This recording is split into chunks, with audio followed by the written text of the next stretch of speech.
across Australia, New Zealand and the South Pacific. This is the week's Adventist News in Focus with David Gibbons. Hello, thanks for joining me. An Al-Qaeda-linked group in Iraq is threatening to continue the slaughter of Christians after a Baghdad church siege left 2 priests and 56 others dead. The attack is the worst violent incident directed towards Christians since the American-led invasion in 2003. The extremist group, known as the Islamic State of Iraq, says that any church or Christian organisation is now a legitimate target. The killings have been condemned by religious and political leaders, including Iran's Grand Ayatollah. And the International Religious Liberty Association, chaired by Seventh-day Adventist, has called on all people of faith to pray for the families of the victims. The death toll from Haiti's cholera outbreak is approaching 500 as aid agencies ramp up efforts to reduce the spread of the disease. And flooding from Hurricane Thomas is threatening to make life more difficult for Haitians, spreading the cholera infection further. ADRA, the Adventist Development and Relief Agency, is distributing water purification tabs to families still living in makeshift shelters after January's devastating earthquake.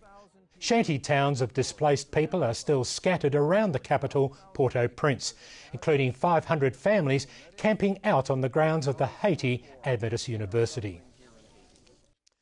A Sydney Church Youth Choir has appeared on national television singing at the Arias. Australian music's Night of Nights featured Guy Sebastian, backed up by starstruck members of the Mount Druitt Samoan Adventist Church.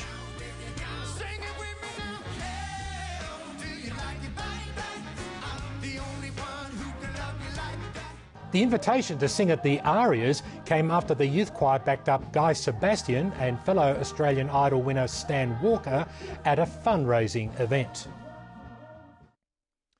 Even before they graduated, students completing a new pastoral assistant course have seen 9 people accept Jesus Christ. The brand new training program at Jumbunna Lodge in country Victoria teaches ordinary Adventist church members how to give Bible studies, go on pastoral visits and preach sermons.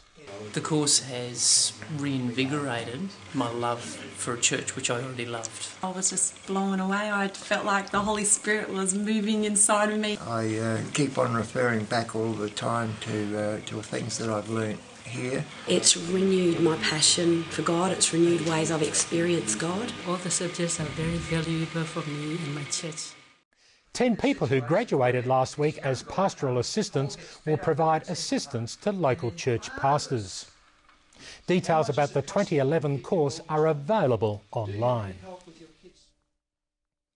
More than 6,000 women from around the Solomon Islands have gathered in the capital Honiara for an Adventist Community Services Congress.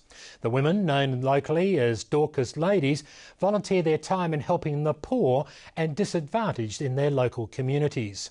The opening parade saw 3,000 women march down Honiara's main street as police directed traffic. The Congress was opened by Lady Grace Kabui, the wife of the Governor-General, and featured keynote speakers and training workshops. It was also an opportunity to share stories and celebrate how lives have been touched through Christian compassion. In this week's Adventist World Edition, an Adventist archaeological dig in Jordan unearths an Iron Age temple, the world president of the Seventh-day Adventist Church calls for a revival, and an Aussie Adventist theologian and church leader are interviewed about the Big Questions video project and secular mindsets. Well, that's the news for this week. Thanks for watching, and don't forget you can see the full half hour of Record in Focus on Hope Channel, Pay TV in Australia, Shine TV in New Zealand and online at infocus.org.au. Till next week, God bless. I'm David Gibbons.